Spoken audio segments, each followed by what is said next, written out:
Oke guys, welcome back to Cakradiva Reinkarnasi dalam pembahasan alur cerita Solen 2 Juz Hitangmen episode ke-129.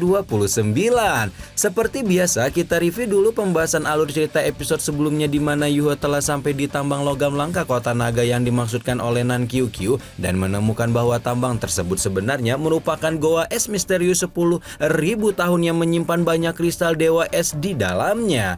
Kristal dewa es ini merupakan logam yang jauh lebih berharga dibanding logam langka biasa, dan karena itulah tanpa pikir panjang Yuho segera mengambil seluruh isi tambang yang seharusnya cukup untuk digunakan sebagai bahan pembuatan alat pembimbing roh sektetang. Namun ternyata rahasia sebenarnya dari goa es 10.000 tahun jauh lebih mengerikan, di mana goa tersebut menyimpan puluhan sumsum es yang memiliki suhu paling dekat dengan nol mutlak atau suhu paling rendah di dunia yang hanya ada dalam legenda. Roh jiwa Yuho yang kesemuanya memiliki atribut es bergantian menyerap sumsum es, di mana ketika Sunu menyerapnya, roh jiwa ketiga Yuho itu dengan cepat menghabiskan 14 sumsum dan membuat ingatan dan kekuatannya kembali sebagai Sudi alias Kaisar Salju, sang penguasa kutub utara. Gimana cerita selanjutnya? Langsung aja kita terobos.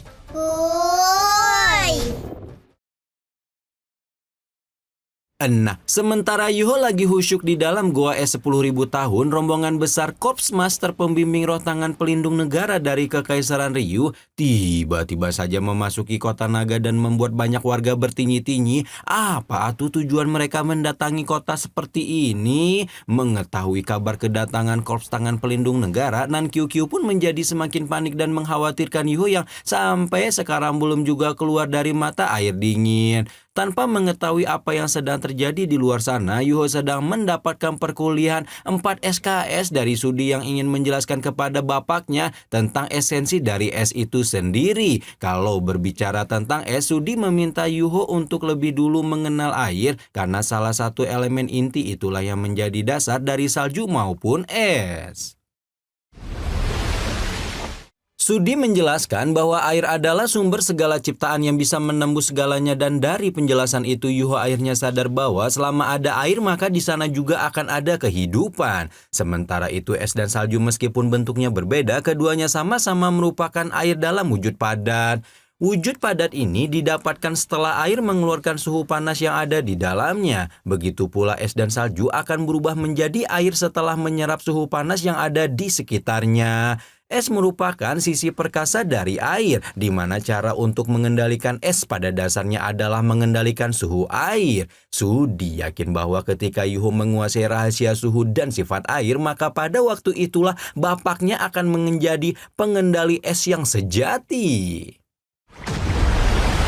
Untuk memberikan Yuho gambaran yang lebih jelas, hari ini Sudi akan menunjukkan secara langsung perubahan suhu dan langsung menyebabkan es di sekitar Yuho mencair menjadi genangan air raksasa. Baru setelah dunia es di sekitar Yuho berubah menjadi samudra, Sudi sekali lagi memainkan suhu dengan kekuatannya dan menyebabkan genangan air itu segera berubah menjadi bongkahan es yang menyembul dari segala arah. Sudi menunjukkan bagaimana air melepaskan banyak energi panas untuk berubah menjadi es dan bagaimana es mencair menyerap energi panas dari luar termasuk ketika bersentuhan dengan manusia. Ketika menyaksikan segala pemandangan ini, Yuho barulah sadar bahwa selama ini dia terlalu jumawa padahal tidak memahami es sama sekali.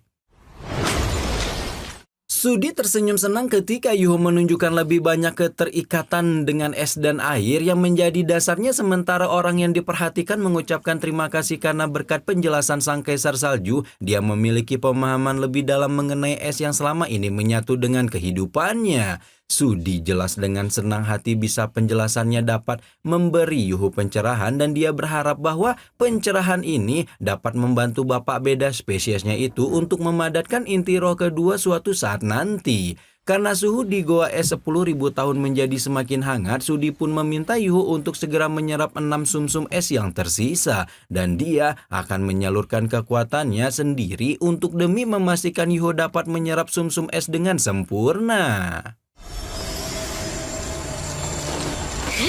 Di bawah bantuan dan bimbingan Sudi, Yuho bisa menyerap sumsum es dengan kekuatan es ekstrim luar biasa itu dengan lebih mudah, sementara pihak yang menolong juga tidak melakukan hal ini tanpa alasan karena mereka sedang kejar-kejaran waktu dengan keruntuhan goa es 10.000 tahun. Sudi menyayangkan goa es misterius yang berada tidak di area kutub utara, di mana meskipun tempat ini juga menyimpan suhu dingin yang bahkan melebihi mata air Yin, kutub utara memang memiliki suhu terdingin di seluruh benua dulu. Sekarang tanpa kristal dewa es dan sumsum es yang selama ini menyongkong goa, maka Sudi yakin 100% bahwa tempat luar biasa ini akan segera musnah sepenuhnya.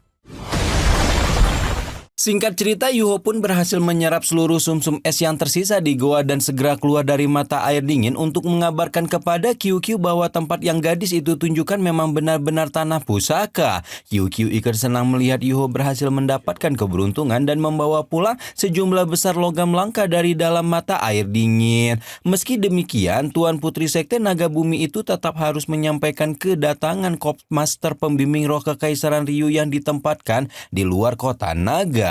Meskipun tidak berani mengawasi dari dekat, Nan QQ dapat melihat bahwa pasukan yang ditempatkan Kekaisaran Ryu ini sangat terorganisir. Dan kabar ini jelas membuat Yuho bertanya-tanya karena kota naga sangat dekat dengan kutub utara, di mana seharusnya tidak ada kekuatan lain yang mengancam penguasaan Kekaisaran Matahari Bulan atas tempat ini.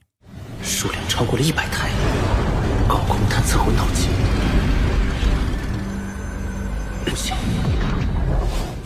Karena merasa menemukan alasan di balik tindakan Kekaisaran Ryu, Yuho pun memutuskan untuk berpisah dengan Nan QQ, di mana Tuan Putri Sekte Naga Bumi itu akan kembali ke Akademi Shrek lebih dulu untuk menyerahkan logam langka. Sementara dia akan tinggal beberapa lama lagi untuk mengobservasi tindak tanduk Kekaisaran Matahari Bulan. Dari pengawasan ini, Yuho menemukan ada alat mendeteksi roh lebih dari 100 biji ditempatkan di ketinggian dan menyimpulkan bahwa pengerahan pasukan ini jelas memiliki tujuan besar di baliknya. Yuho juga mengenali bahwa pasukan yang dikerahkan adalah Legium Master Pembimbing Roh Phoenix Api, di mana kedisiplinan dan kekuatan mereka mungkin dapat disebandingkan dengan Legium militer terkuat Kekaisaran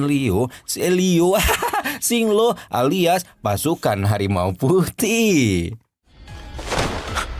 Untuk mengintai lebih jelas, Yuho pun akhirnya menerobos masuk ke dalam camp militer Legium Phoenix Api yang berada di luar kota naga dan langsung disambut dengan alat pendeteksi roh tak terhitung jumlahnya yang terpasang di sana. Meskipun jumlah ini pasti akan menyulitkan Master Roh biasa, bagaimanapun Yuho adalah Master Roh tipe spiritual sekaligus Master Pembimbing Roh tingkat tinggi yang jelas saja tuh dapat mencari celah dari kurungan deteksi roh tersebut. Dengan mudah Yuho meliuk-liukan tubuhnya ke sana kemari dan berhasil menghindari seluruh sinar pendeteksi roh dengan selamat sejahtera sentosa. Meski demikian, Yuho merasa masih membutuhkan informasi langsung dari internal camp militer dan bergerak cepat untuk melumpuhkan seorang prajurit dengan kejutan spiritualnya. Tapi tiba-tiba... Tapi belum juga Yuho berhasil menggunakan teknik penyelaman spiritual untuk mendapatkan informasi. Dia tanpa sengaja mengaktifkan alarm jiwa yang terpasang di tubuh prajurit, di mana alarm tersebut langsung memicu pertahanan total camp militer yang sekarang memburunya seperti maling tumbler. Segera saja Yuho terlibat kejar-kejaran dengan segala macam alat pembimbing roh Legium Phoenix Api yang telah dipasang, dan berhubung Yuho menolak untuk pulang dengan tangan kosong, pemilik 4 roh jiwa itu segera mengeluarkan teknik tarian salju Sudi untuk membekukan tim meriam jiwa utama camp militer. Tidak berhenti sampai di situ saja, Yuho juga meminjam kekuatan tulang roh Bajio dan mengaktifkan teknik roh duri oktagonal hingga membekukan puluhan alat pendeteksi roh di sekitarnya.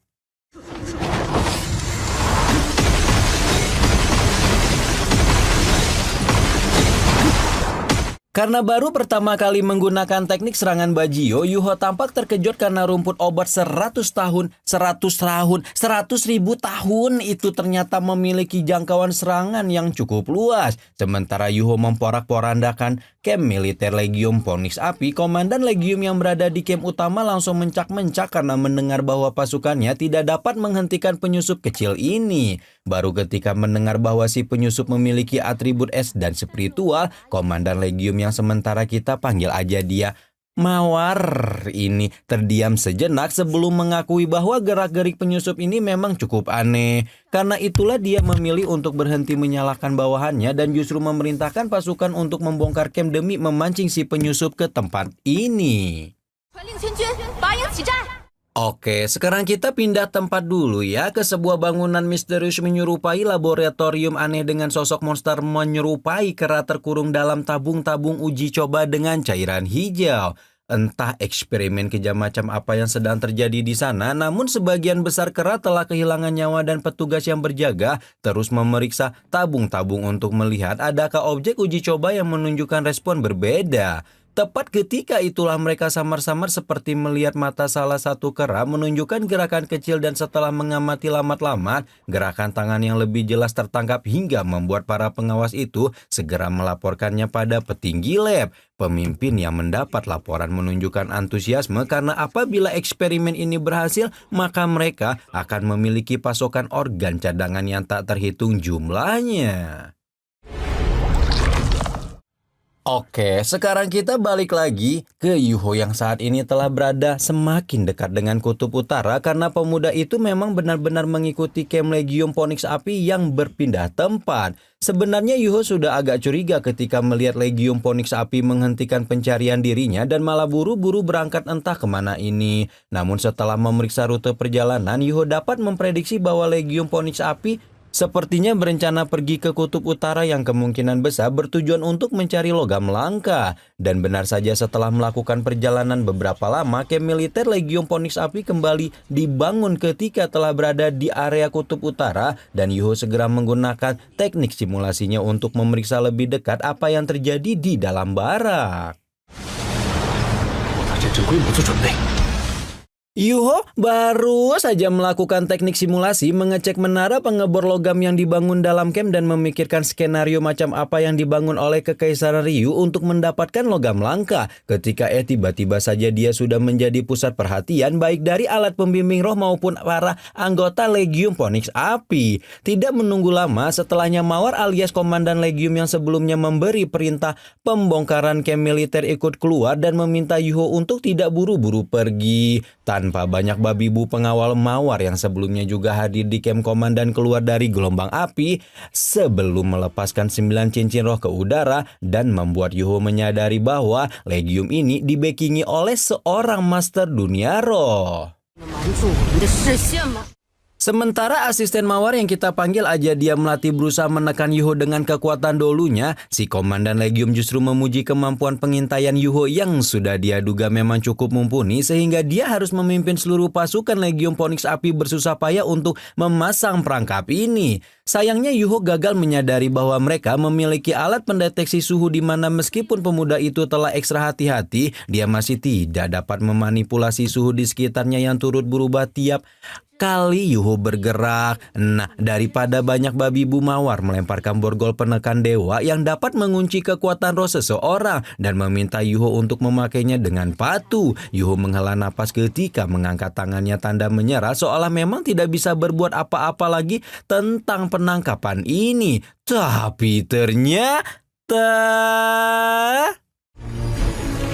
Tapi ternyata tepat sebelum Yuho memasukkan tangannya ke dalam borgol, dia sudah lebih dulu menggunakan teknik simulasi untuk meniru penampilan orang lain. Dan orang yang dia tiru penampilannya tidak lain dan tidak bukan adalah Melati. Mawar yang menyaksikan hal tersebut menyunggingkan senyuman kecil, sementara orang yang ditiru penampilannya jelas langsung naik pitam ketika menyebut teknik simulasi Yuho hanyalah trik kecil. Dan dia akan melihat sampai kapan penyusup ini dapat mempertahankan triknya. Tanpa menunggu lebih lama, Melati menyerbu ke arah Yuho yang berubah menjadi dirinya dan menyebabkan pertempuran intens meledak di atas camp militer Legium Phoenix Api.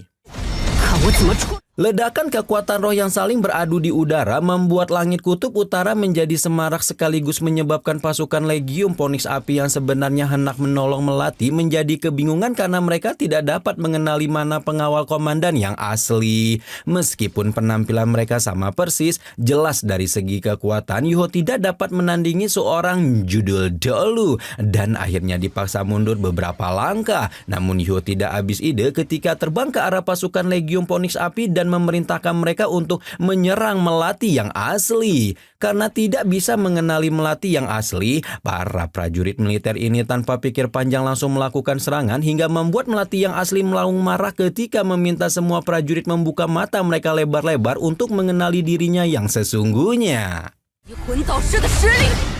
Waduh, siapakah komandan yang tiba-tiba muncul di luar kota naga ini? Apakah dia adalah sang dewa perang sekaligus permaisuri kekaisaran alias Juzi? Berhubung rambutnya agak-agak oranye mirip gimana gitu kan? Kira-kira apa tuh yang akan Yuho lakukan kalau komandan beneran Juji? Dan kalau Mawar ini beneran Juji, apakah dia akan sampai hati menghabisi Yuho sebagai penyusup camp? Penasaran siapakah identitas asli Mawar sebenarnya? Nantikan terus pembahasannya hanya di Cakra Diva. Rama di sini pamit. Bye-bye.